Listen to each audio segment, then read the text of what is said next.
बिस्मिल्लाहिर्रहमानिर्रहीम। अस्सलाम वालेकुम वरहमतुल्लाहि वबरकातुहू। उम्मीद है सब दोस्त खैरियत से होंगे।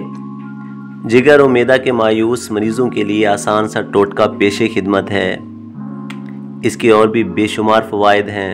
हेपेटाइटिस, शुगर, पेट फूल जाना, जोड़ों का दर्द, ब्लड प्रेशर, असाबी कमज़ोरी, चंद कदम चलने से सांस का फूलना, तबीयत में हर वक्त परेशानी, जवानी की ताकत और सेहत की उमंग नहीं, या अगर आप किसी भी बीमारी में मुब्तला हैं तो भी सुबह और शाम एक चुटकी इस्तेमाल करें। इंशाअल्लाह कभी मरीज़ नहीं बनेंगे। किसी भी वक्त इस्तेमाल कर सकते हैं। इसके लिए आपको चाहिए कासनी और कलौंजी के बीज। ये आपको पंसारी से मिल जाएंगे। आपने इन दोनों को हम वज़न लेना है। आपने पत्थर कंकर इसमें से साफ़ कर लेने हैं। चाहे इनको ऐसे मिला लें या इन दोनों को पीस लें।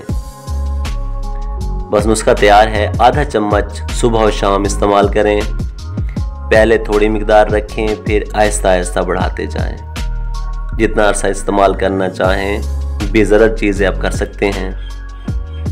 मेरा चैनल लाजमी सब्सक्राइब कीजिएगा। अल्लाह आपका हामी नासिर। अल्लाह हाफिज़।